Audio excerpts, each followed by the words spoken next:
Hello everyone, I hope you guys are doing fantastic. Today I want us to discuss something very important.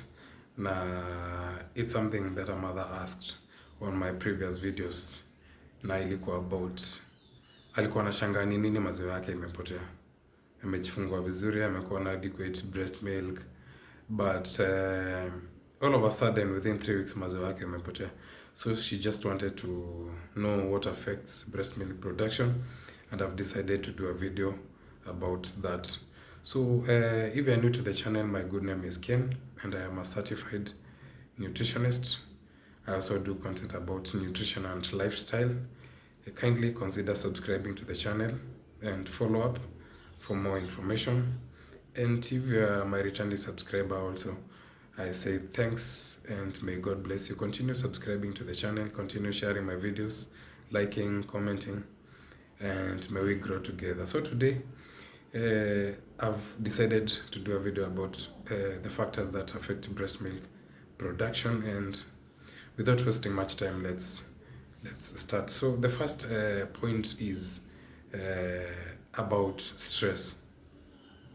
Stress is something that affects your breast milk production, and it lowers your production because maziwa ni psychological. So anytime you are disturbed in mind or you're stressed up, that will lower your production.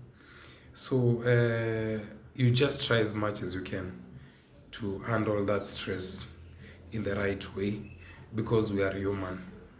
Na lazima mtu apate na stress, maybe ya familia, stress maybe ya job, pia mtoto amenyonya, like every time you are not getting enough sleep and such. So ukikuwa stressed, you have to solve it in the right way, otherwise the production will go low. I think I am clear on that point about stress. So the next thing that affects your breast milk production is medication. So we have some medications that help in stopping bleeding, so much bleeding in women. So we have some of the medications that are used to stop severe bleeding in women, and some of them affects breast milk production. Na si ati zinaongezea maziwa, rather, but zinapunguza the production of milk. So some medications will hinder the production of high breast milk. I think that point is clear. The next point is about some methods of family planning. I know someone would ask which methods of family planning. So what tunasema, especially the method planning, the family methods, planning methods that are hormonal. For example, tuko na hizo za the depo zile za kudungwa. We also have zile za tembe. We also have the implants zenye mtu anawekwa kwa mkono. So we have some of the family planning methods zenye huwa zina affect production ya maziwa, and they affect it in the negative way such that zinapunguza the production ya maziwa. So medications, some methods of family planning is another cause or another factor that affects breast milk production. Point number 4 is poor nutrition during breastfeeding. So that is diet.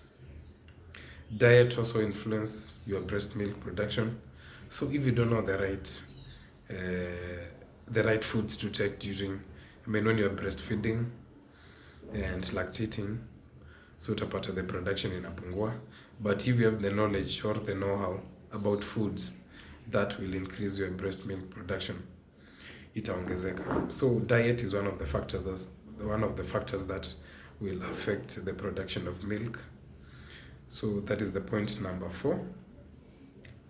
Point number 5 is if you are not breastfeeding on demand, or the feeding frequency of your baby. I did a video about how often a baby is supposed to breastfeed, and we said a baby is supposed to breastfeed after every 2 to 3 hours or on demand, because it is not a guarantee that mtoto atalala for 3 hours after breastfeeding. So anytime ameamka, hautabembeleza mtoto alale ndio amalize the 3 hours. You just breastfeed on demand. So feeding frequency. So remember we said the more you breastfeed, the higher the production of milk, because during breastfeeding ndio mtoto huwa ana stimulate the hormones zenye zinahusika in production and let down ya maziwa. And we said the hormone that is used for production of milk is prolactin, na yenye inatumika for let down ni oxytocin. So the two hormones huwa zina shoot the moment mtoto ana breastfeed on demand or after every 2 to 3 hours. So if you are not breastfeeding on demand or after every 2 to 3 hours, is another factor that will affect your production na itafanya maziwa yako ipungue. So the more you breastfeed, the higher the production of milk. Another point, number 6, is the health status of the mother during breastfeeding. That means maybe a mother has been well all through since ajifungue, but all of a sudden the mother is in a lot of pain. So if the mother is in a lot of pain, of course you will not be able to breastfeed because of that pain, because hata tulisema ukinyonyesha tumbo ya mtoto or the uterus will tend to contract, so utafeel those crampings during breastfeeding because the uterus tends to contract. So kama una feel those crampings, of course inamaanisha you are feeling pain, and all of a sudden tumesema pia umedevelop another pain. Kama uko na pain, you will not be able to breastfeed. And if you are not breastfeeding, that means eventually maziwa itaanza kupungua because hakuna stimulation. So health status of the mother during breastfeeding will affect the production of milk, na hiyo inamaanisha itapunguza maziwa. The next point is health status of the baby also during breastfeeding. So if a baby starts to have fast breathing or also develops difficulty in breathing, those two things, a baby with fast breathing and also a baby with difficulty breathing, those two babies cannot breastfeed, and you are not supposed to breastfeed them because they are at risk of aspiration. And aspiration is a foreign body, just a foreign body entering the airwaves, and that can lead to choking. Na unaweza fanya mtoto maybe ashindwe na kupumua, then you can talk of another story. So those two babies who have difficulty in breathing and fast breathing, sio vizuri kunyonyesha hawa watoto because they are at risk of aspiration. Of course, kama utawanyonyesha, that means production of course itapungua because nothing also to stimulate the production of milk. I think on that point I am clear. The next point is alcohol and also smoking. Smoking or drinking moderate to heavy amounts of alcohol can also lower production of milk. So it is not healthy to drink alcohol or smoke during breastfeeding and lactation because it will lower your production. And of course, if the production is lowered, that means mtoto wako ataumia, ataanza kupata maybe dehydration, atapata jaundice, that is the yellowness of the eyes and the skin, na pia ataanza kuget other infections pia. So alcohol and cigarette smoking, I think that one is clear. The next point is breast infections. We have different types of breast infections. For example, we have an infection called mastitis. I think guys, I'll do a video about breast infections, at least mwelewe hizi ni infections gani, but about breast infections, sana sana nitaongelelea about an infection called the cracked nipples. So on my previous video, there's a video I've done, niliongelelea about the cracked nipples. Nikasema if you touch on the nipple alone, ni disadvantage kwako kama mama, because you can get the cracked nipples, and if you get those cracked nipples, they are very painful actually, and it will be very hard for you to breastfeed. It will be also very hard for you to express maziwa because of that pain. Now, because of the pain, you'll not be able to breastfeed. Don't you forget that we said the more you breastfeed, the higher the production of milk, because this baby stimulates the hormones that are used in production, and the milk lets down. So if you are not breastfeeding as a mother because of the cracked nipples, the pain you are having, that means automatically the production will go low, because you are not breastfeeding on demand or after every 2 to 3 hours. And still, when you're having those cracked nipples, you'll not be able to express. And the more you have milk let down, the higher the production also. So hapo inamaanisha maziwa of course itapungua. So the next thing is mixed feeding. I know someone would wonder what is mixed feeding.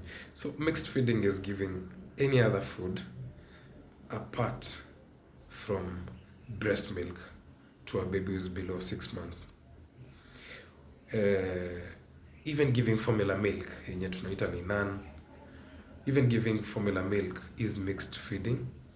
And also maybe giving other foods, maybe utaanza kupea mtoto uji because unasema maziwa yako imepungua and stuff. So for example, utapata kuna mama mwenye ako na maziwa but the mother is lazy, or maybe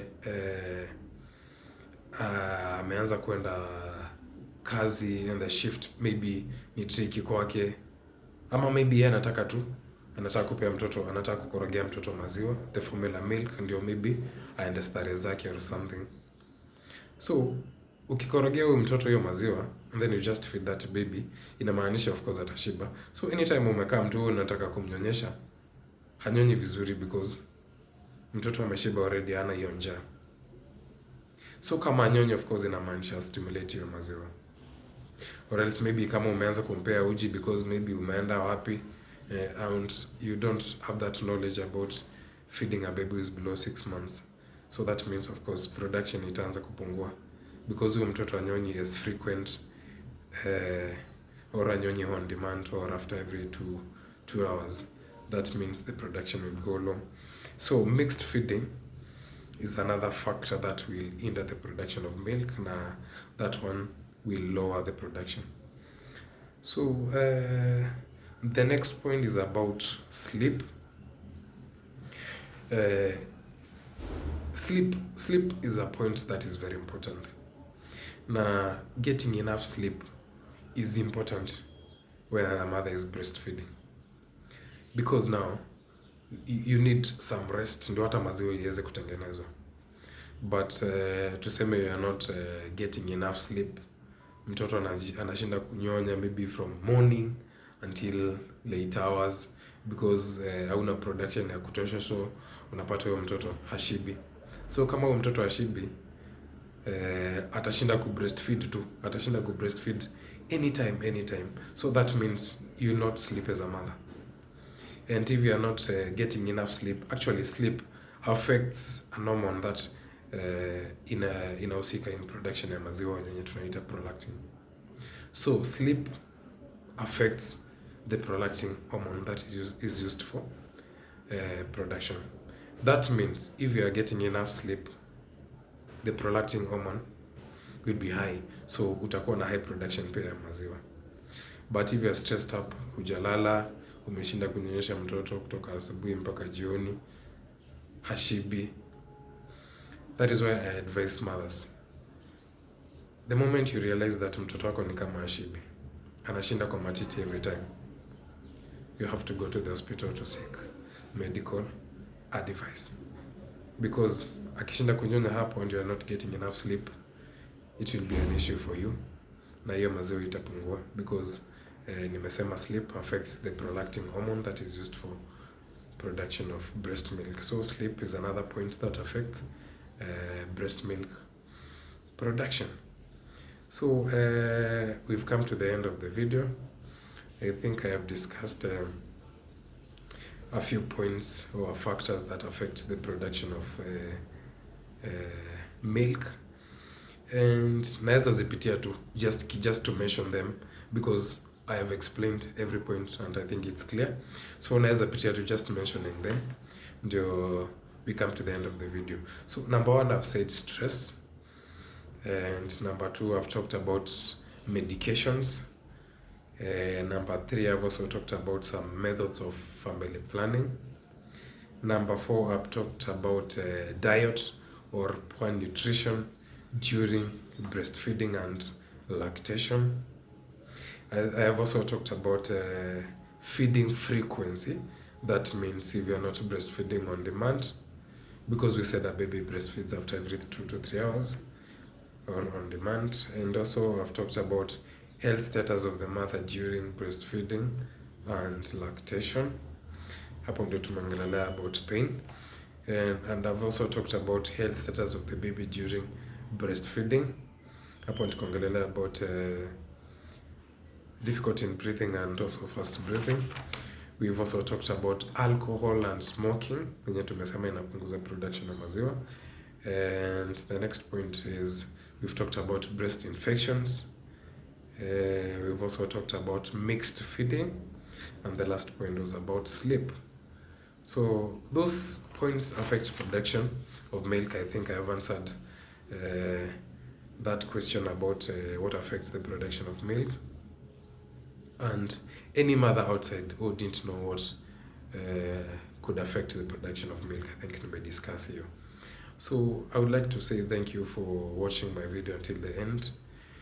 Guys, if you have not shared my previous video, please do subscribe to the channel, comment, and just comment on what you guys want me to discuss on my upcoming videos. Feel free to share my videos and kindly consider also subscribing, and let's grow together.